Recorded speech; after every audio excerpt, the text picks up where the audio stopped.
रावण एक ऐसी गर्जना करने वाला रावण, एक ऐसी गर्जनाहट की आवाज उसके अंदर थी जिससे पूरा त्रिलोक ही कांप उठता था। मित्रों, रावण एक महान योद्धा था।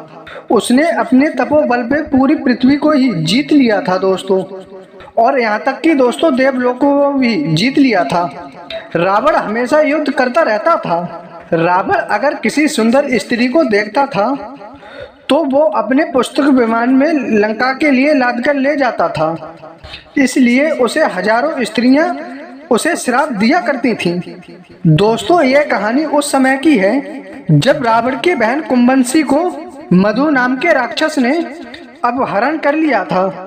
रावण की बहन अथवा उसकी मौसी अंगला की पुत्री थी, और उनके नाना सुमाली की अंगला और अंगला की पुत्री कुंभनसी थी, जो रिश्ते में रावण की मौसी की पुत्री थी। दोस्तों, जब विभीषण ने जाकर रावण को बताया कि उसकी बहन का अपहरण हो चुका है, तो दोस्तों रावण ने उसका बदला लेने के लिए मधु पर दोस्तों आक्रमण कर दिया। मधु दैत्य के वहां पर घर पर पहुंचकर रावण ने उसे दोस्तों ललकारा। मधु दैत्य दोस्तों सो रहा था। तब उस समय कुंभनसी हाथ जोड़कर रावण के पैरों में गिर पड़ी दोस्तों, और उनसे क्षमा की भीख मांगी कि मेरी पति को छोड़ दीजिए, वह मेरे पति हैं, मैं अपनी इच्छा से उसके पास आई हूँ। रावण ने दोस्तों उन्हें छोड़ दिया और कहा, बुलाओ तुम्हारे पति कहाँ हैं। तब कुंभनसी ने कहा कि पहले मुझे वचन दीजिए कि आप मेरे पति से कुछ ना कहेंगे। रावण ने कहा, मैंने तुम्हारे पति को छोड़ दिया, मैं देवलोक पर आक्रमण करने जा रहा हूँ, इसलिए मुझे तुम्हारे पति की जरूरत है।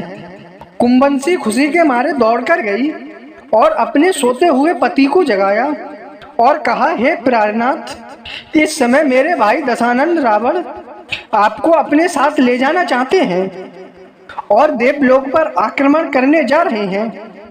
वह न्यायच्युत रूपी से रावण से जाकर और मिला दोस्तों, और दोस्तों धर्म के अनुसार उसका स्वागत किया। रावण एक रात वहां रुका और सवेरे उठकर वहां से चल दिया। संध्या काल का समय था। रावण तब तक कुबेर के निवास स्थान यानी कि कैलाश पर्वत पर जा पहुंचा और दोस्तों अपनी सेना का प्रभाव डाल दिया।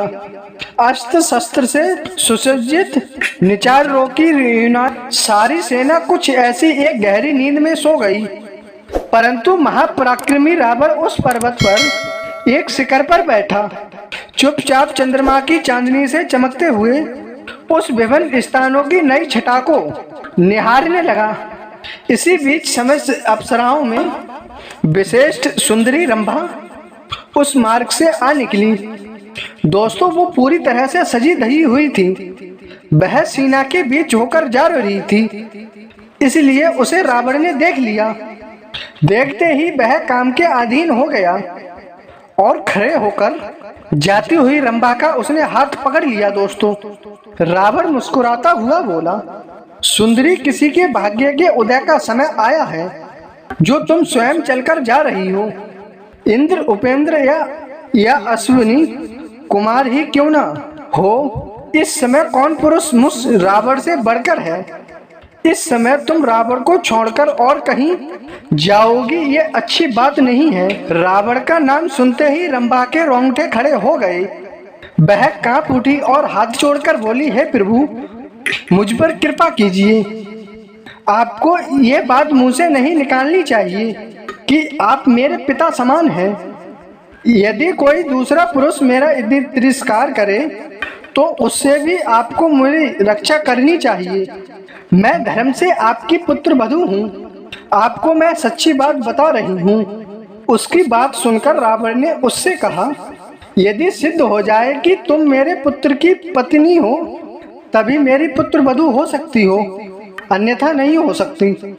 तो दोस्तों इस पर रंभा बोली, त्रोमी धर्म के अनुसार मैं आपके पुत्र की ही पत्नी हूँ। आपके बड़े भाई कुबेर के नल कुबेर मेरे प्रीतम हैं। इस समय मैं उन्हीं से मिलने जा रही हूँ। रंभा की इस बात पर रावण ने उनसे कहा, पुत्र वधू बाला नाता उन स्त्रियों पे लागू होता है जो किसी एक पुरुष की पत्नी हो। तुम्हारे देवलोक की स्थिति ही दूसरी है। वहां सदा से नियम चलता आ रहा है। वहां अप्सराओं का कोई प्रतीक नहीं होता। वहां कोई स्त्री के साथ विवाह करके नहीं रहता है। ऐसा कहकर रावण ने रंभा को जबरदस्ती एक पत्थर के सिले पे बैठा लिया और उसके साथ समागंध किया। रंभा के पुष्पहार टूटकर नीचे गिर गए। उपभोग के बाद उसने रंभा को छोड़ दिया। लज्जा और भय से कांपती हुई वह नल कुबेर के पास गई और हाथ जोड़कर उनके पैरों पर गिर पड़ी। उसे इस अवस्था में देखकर नल कुबेर ने उससे पूछा कि क्या बात है कि तुम मुझसे कहो, इस तरह मेरे पैरों में क्यों गिर पड़ी हो। थर थर कांपते हुई उस अबला ने लंबी सांस खींचकर अपने हाथ जोड़ लिए और दोस्तों जो कुछ भी हुआ था उसे ठीक ठीक बताना शुरू कर दिया। रावण बहुत बड़ी सेना के साथ देवलोक पर आक्रमण करने के लिए आया है। उसने आज की रात यहीं डेरा डाला है। आपके पास आते हुए उसने मुझे देख लिया और मेरा हाथ पकड़कर पूछने लगा कि तुम किसकी स्त्री हो। मैंने सब कुछ उसे सच सच बता दिया, लेकिन दोस्तों उसने मेरी बात नहीं सुनी और मैं बार बार कहती रही मैं आपकी पुत्र वधू हूँ, लेकिन मेरी सारी बातें अनसुनी करके उसने बलपूर्वक मेरे साथ अत्याचार किया है। दोस्तों यह सुनकर नल कुबेर को बहुत क्रोध आया। उसने ध्यान लगाया और रावण की उस करतूत को पहचान लिया और उसके नेत्र लाल हो गए। उसने हाथ में जल लिया, फिर विधि पूर्वक आचमन करके नेत्र आर्य सारी इंद्रिय सारे आसपास करने का रंभा को संबोधित करके रावण को श्राप दिया। हे रंभा, तुम्हारी इच्छा न रहने पर भी रावण ने तुम पर बलपूर्वक अत्याचार किया। आज से दूसरी किसी युवती पे ऐसा कोई समाधान न कर सकेगा जो उसे चाहती ना हो, और तत्काल अगर उसने जबरदस्ती की तो उसके मस्तक के 7 टुकड़े हो जाएंगे। उस रोमांचकारी श्राप को सुनकर रावण अपने को ना चाहने वाली स्त्रियों के साथ बलात्कार करना छोड़ दिया। दोस्तों विजयदशमी के दिन यह याद करना जरूरी है कि भगवान श्री राम ने किसी ऐसे रावण का वध नहीं किया था कि जो विद्वान था, जो शास्त्रों का ज्ञाता था और अपने राज्य की भलाई के बारे में दोस्तों सोचता रहता था। राम ने ऐसे रावण का वध किया था दोस्तों जो स्त्रियों का सम्मान नहीं करता था और उनके साथ दुर्व्यवहार करता था और बलपूर्वक अपनी बात मनवाता था। आजकल रावण को अच्छा साबित करने के लिए उसके गलत पक्षों को सही बताकर पेश किया जा रहा है दोस्तों। हाँ दोस्तों, रावण रचित शिव तांडव हम आज भी गाते हैं, जिसका अर्थ यह हुआ कि बुरे से बुरे व्यक्ति ने भी अगर कोई अच्छा काम कर दिया तो उस अच्छे को याद रखा जाता है, लेकिन उसे गलत कर्मों का फल अवश्य मिलता है।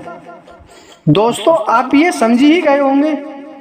तो दोस्तों अगर वीडियो पसंद आए हो तो एक लाइक और एक जय श्री कृष्ण का कमेंट अवश्य कर दें, और साथ में दोस्तों हमारे इस चैनल को अभी तक सब्सक्राइब नहीं किया है तो प्लीज आशा करता हूँ सब्सक्राइब अवश्य कर लें, और साथ में दोस्तों अपने दोस्तों को शेयर अवश्य करें। धन्यवाद। मिलते हैं एक प्यारी सी नेक्स्ट वीडियो में। जय श्री कृष्ण, जय राधे। धन्यवाद।